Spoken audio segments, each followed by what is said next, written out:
This is the Ohio AgNet from the Voice You Know at the News You Trust studio, sponsored by BASF and Veltima Fungicide, the proven #1 for the toughest corn diseases with long-lasting residual. When you need to be confident your fungicide will perform. I'm Ty Higgins. Coming up tomorrow, our next monthly check-in at Farm Credit Mid-America. Tune in as we discuss the latest Farm Credit Mid-America news and updates. And on Monday, join the Ohio AgNet as we get an update from Ohio Corn and Wheat about the great work being done to represent Ohio's grain farmers at the state and national levels. A celebrity steer show preview. What was the tone at World Pork Expo? And a muggy midweek forecast. This morning's news feed delivered by Ebert's Field Seeds, proven local seed performance for Ohio farmers. It's time to start planting Ebert's. Call 937-473-2521 or visit online at ebertsseeds.com. I can't tell you how excited I am to be a part of this year's Celebrity Steer Show at the Ohio State Fair, all to benefit the Ronald McDonald House Charities of Central Ohio. This brings together influential Central Ohio leaders, 4-H youth from across the state, local media personalities. It's a spirited team competition coming up August 5th at the Ohio State Fair. Really encompasses all the values of Ohio agriculture. On my team, Partners for Ohio Agriculture, Ohio Farm Bureau Treasurer Adele Flynn, 4-H'er Kimber Cook of Pickaway County, and her steer, Jimmy. For Flynn, who comes from a farm family in Lorain County, there's more on the line than a banner. I think I am definitely going to be critiqued by my kids way more than the judge. This is their opportunity to point out every little mistake that I make. Kids always find a way to do that, too, when they have the opportunity. What a great cause, and Ohio Farm Bureau has been a part of this since the very first year here at the Ohio State Fair. What is it about this event that Farm Bureau and Nationwide and Farm Credit want to get so involved? Yeah, I can't remember the first year that I came to this. It's been a while, but it's always great to come together, seeing the new faces and people who have come back year after year and cheer on each of the teams. So hopefully we have a lot of support for our team. For Cook, who already has her summer full with the Pickaway County Fair and other shows and activities, taking part in this year's Celebrity Steer Show was an easy decision. It's a great experience, and it goes to a great cause to help kids that really need it. Now, for those who can go on our social media pages, you can meet Jimmy the steer. But for those listening on the radio, tell us about Jimmy, his personality, and his make, model, and all that. Jimmy is a very easygoing steer. He doesn't like to do much. He likes laying around. He won Grand Champion Keanea steer in the Best Show series. He was my showmanship calf through it all. He didn't like guys for the start of it. Now he's warmed up to my dad.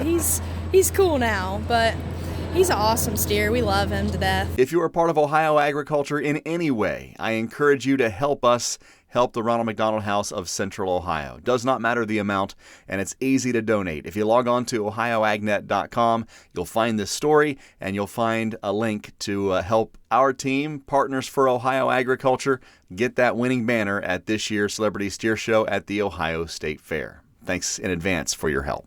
Let's check the forecast now with Ryan Martin, brought to you by Seed Consultants. Simply better performance, online at seedconsultants.com. Showers and thunderstorms already going here as we kick off your Wednesday. We'll see more refire this afternoon, evening, and overnight. Same story for tomorrow through probably Friday midday. So we've got 3 more days of this popcornish kind of action. The final batch that comes through Friday morning to midday acts more like a frontal boundary sweeping through. I think we see temperatures to ease ever so slightly. We definitely see humidity values to come down Friday afternoon, and then we're going to keep that dryness together into Saturday. So between now and Friday midday, probably another 1/2 to 1.5 inches of rain, 100% coverage across Ohio. We're dry, as we said, Friday afternoon, Saturday, early Sunday. Then moisture comes back Sunday afternoon through Monday morning. We're dry next Monday afternoon, Tuesday. Rain the rest of next week, Wednesday forward.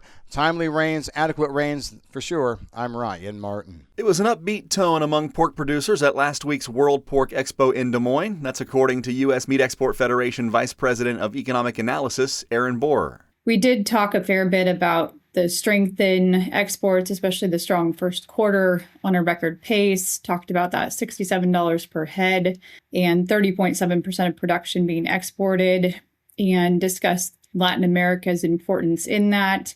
And then, of course, the rebound into Japan as well, and actually pretty broad-based growth. So talked some about U.S. programs and kind of emphasizing how pork is consumed and merchandised differently in the international markets compared to the U.S. and some of the really innovative things that our staff is doing, and talking about products like the Boston Butt Burger. Borer talked with industry leaders about the export impacts of finding pseudorabies in pigs in Texas and Iowa. It was an opportunity to highlight again the need for the U.S. to do even more to be prepared. Obviously, prevention of any disease, and certainly foreign animal disease, is critical. But what lessons can we learn to be better prepared? Heaven forbid something happens in the future. And then we also just explained that for Mexico, that's our biggest restriction currently for pseudorabies. And it's pretty darn significant. And I think there was some lack of awareness of that.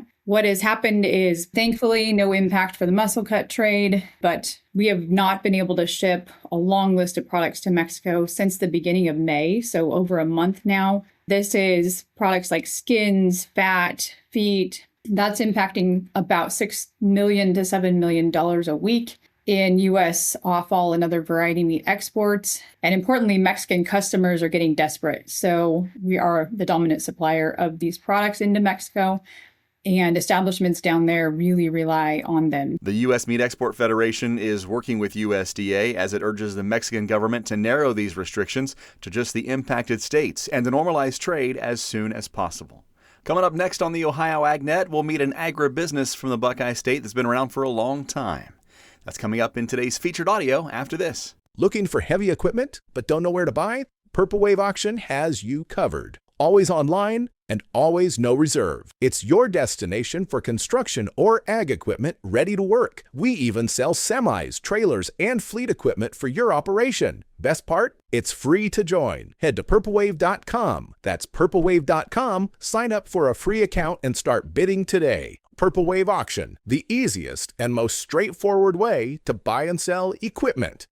Life on the farm moves fast, and so does the news that matters to you. Stay ahead with the Digital Daily from Ohio AgNet and Ohio's Country Journal. Each morning, get the top ag headlines, market trends, weather updates, and the stories shaping Ohio agriculture, all delivered right to your inbox. It's free, it's easy, and it keeps you informed before the day gets going. Sign up now at ohioagnet.com for the Digital Daily and get yours first thing in the morning. Welcome back to the Ohio AgNet. In today's featured audio, we get to know one of the oldest agribusinesses in Ohio.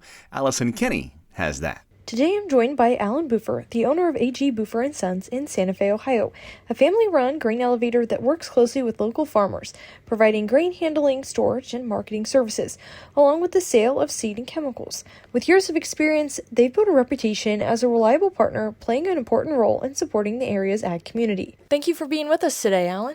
That's no problem. I'm glad to do it. So, can you take me back to the beginning? How did A.G. Buffer & Son get its start? Well, my great-grandfather decided that he worked for a guy named Phil Sheets in Botkins, and he come over this way, and he just ran into Santa Fe, and that's where they built the first elevator.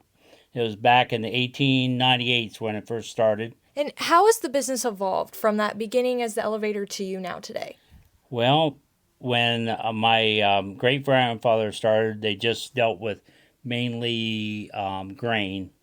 And then my grandfather got into, he was into wool fencing and during the Depression and everything. And then my dad come into the business during the Depression.